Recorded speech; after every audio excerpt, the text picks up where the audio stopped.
Muchas gracias. Muy buenos días a todos.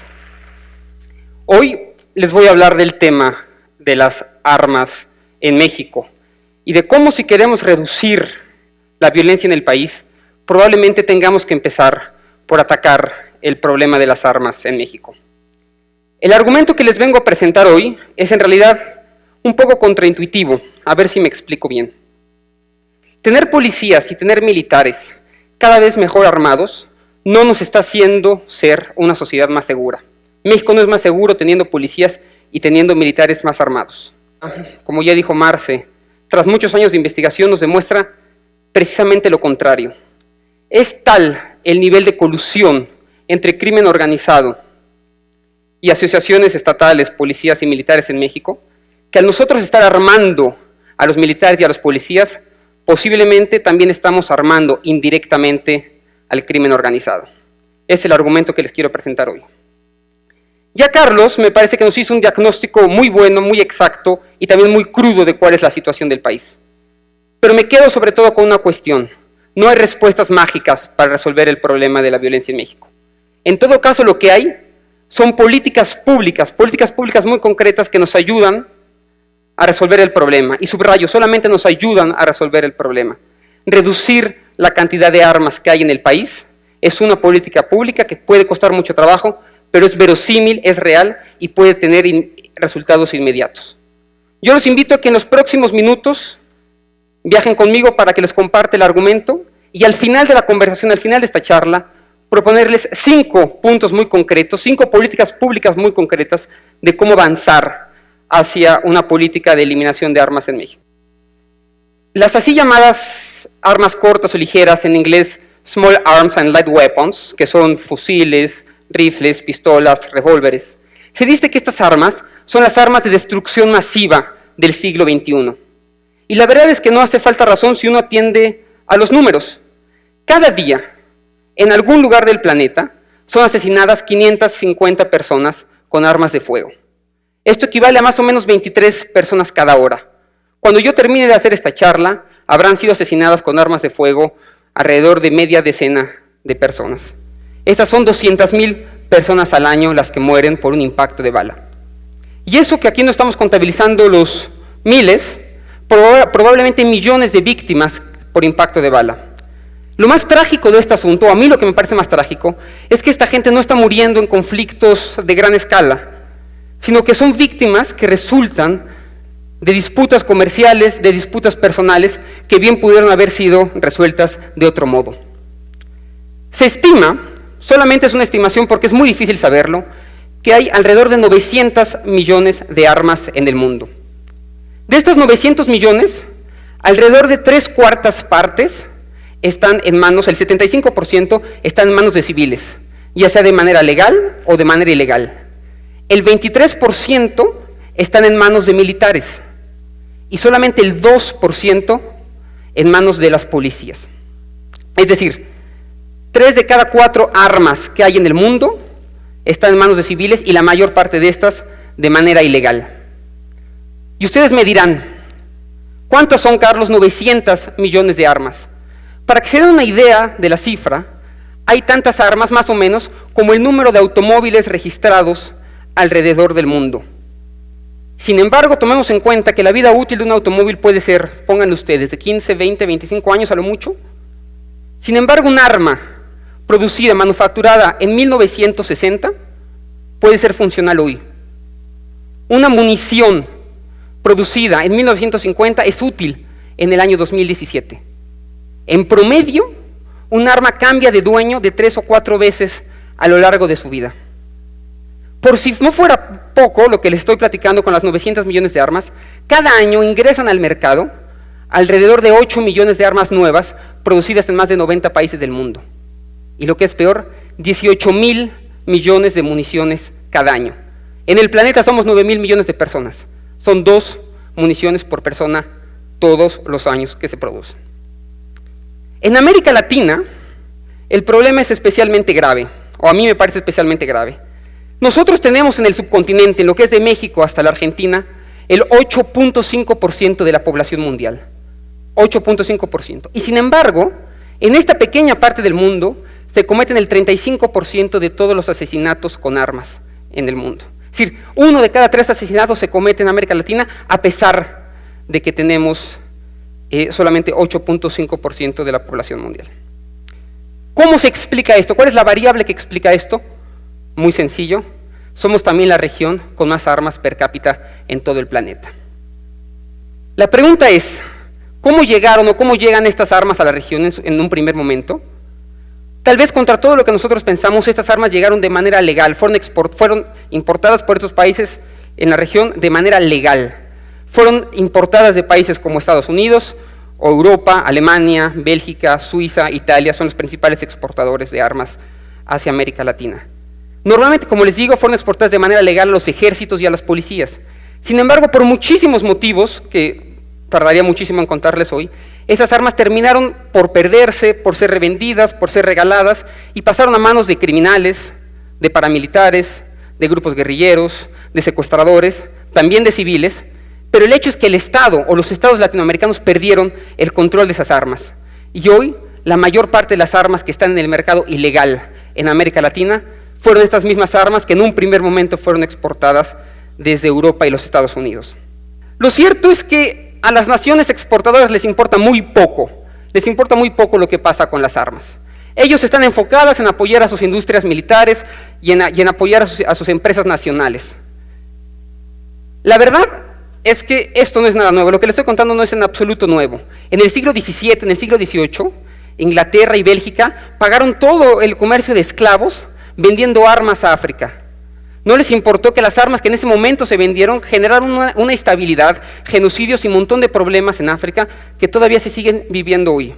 Lo importante para ellos es seguir vendiendo armas. Y la verdad, ¿cómo no lo van a seguir haciendo si el valor del mercado de las armas en el mundo es de 72.000 millones de dólares?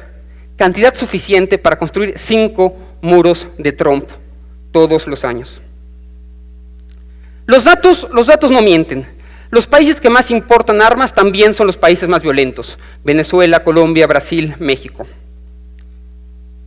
Si vemos los datos, desde 1992 hasta el año 2012 ha subido en 400% la importación de armamento de los países europeos, y como les digo, a Europa parece importarle muy poco lo que sucede.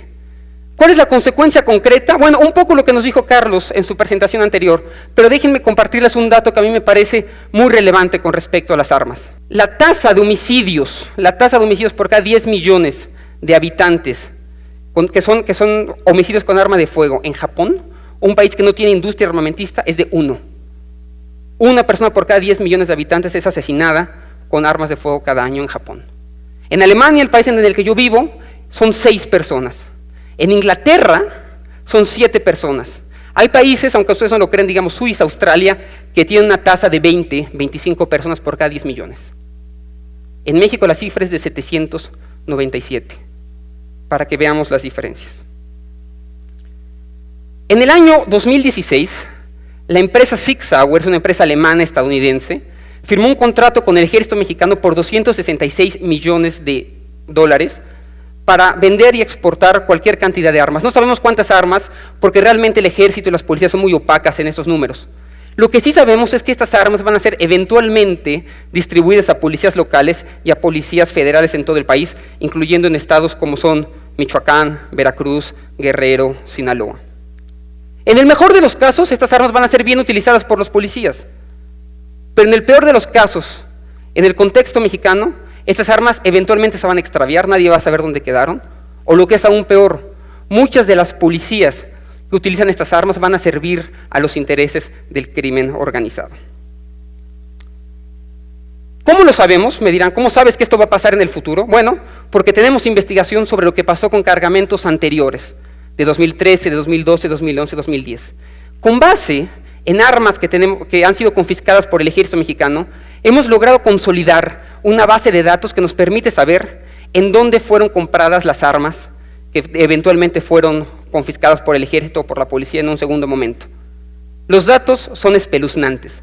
Cientos de armas que tendrían que estar en los cuarteles del ejército o que tendrían que estar, como les digo, las más de 2.000 corporaciones policíacas estaban en manos de guachicoleros, de secuestradores, de paramilitares, de policías comunitarias y de gente como usted y como yo que solamente quería defenderse. La verdad es que en México el problema es doble. Ahora les voy a explicar por qué. Porque no solamente tenemos las armas que vienen legalmente de los países exportadores, sino que nos llenamos de las armas que vienen de Texas, de New Mexico, de Arizona, y que entran todos los días en la frontera con México. Para comprar un fusil de asalto en Texas, solamente basta mostrar que uno es mayor de 18 años y no haber pisado nunca la cárcel para poder comprar las armas. Leyes similares en Arizona o en Nuevo México o en otros estados permiten que 8,000 armerías allí en la frontera puedan abastecer de hasta 200,000 armas al año al mercado mexicano. El modus operandi de esto que nosotros llamamos trasiego hormiga realmente es muy sencillo. Alguna organización mexicana, alguna organización criminal mexicana, lo que hace es proponerle un trato a un ciudadano estadounidense, o sobre todo a una mujer estadounidense. Aquí la cantidad de mujeres que participan en el negocio es muy alta, para que compre las armas, 8, 10, 12 armas, y luego las transporte en su automóvil rumbo a México, a cambio de $200 o $300, que es lo que normalmente se paga por esto.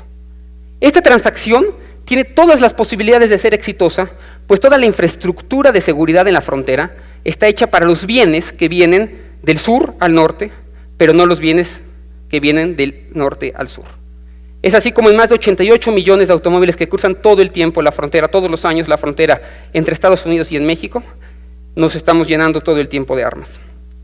Cuando uno ve, como les digo, los registros de los lugares donde fueron compradas las armas y donde son cometidos los asesinatos, uno se queda realmente asombrado. Los asesinatos en Juárez, en Matamoros, en Piedras Negras, en Reynosa, son cometidos con armas que fueron compradas en El Paso, San Diego, Phoenix, Brownsville. Lo único que separa una ciudad de otra es esa línea fronteriza.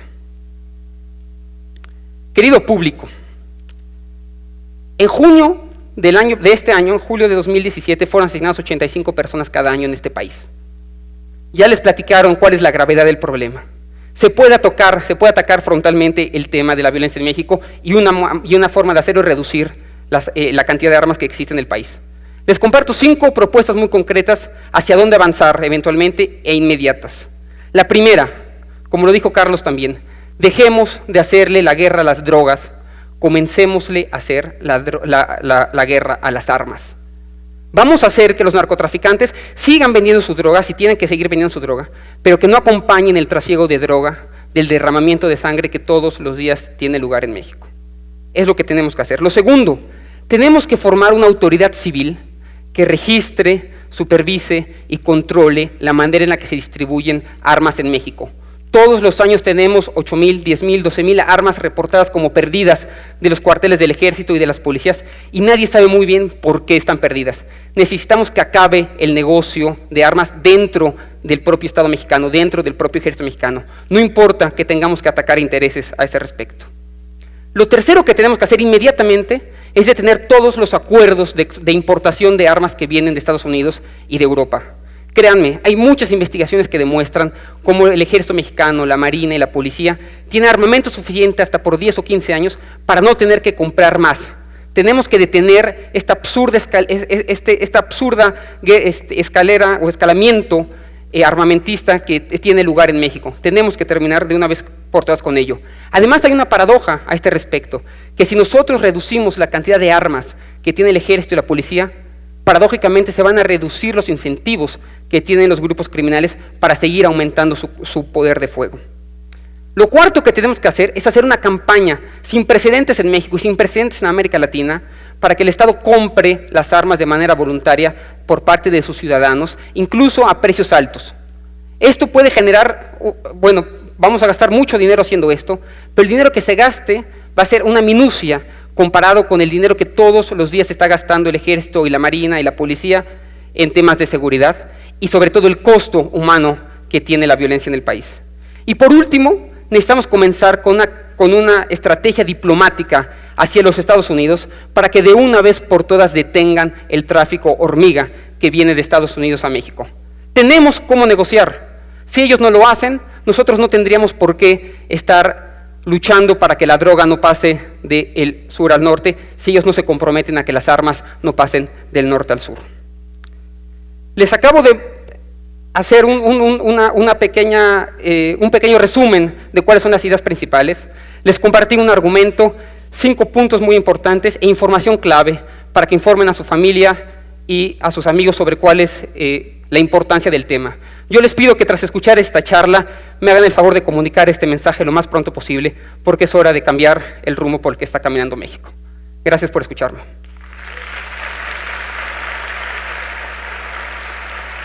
Gracias.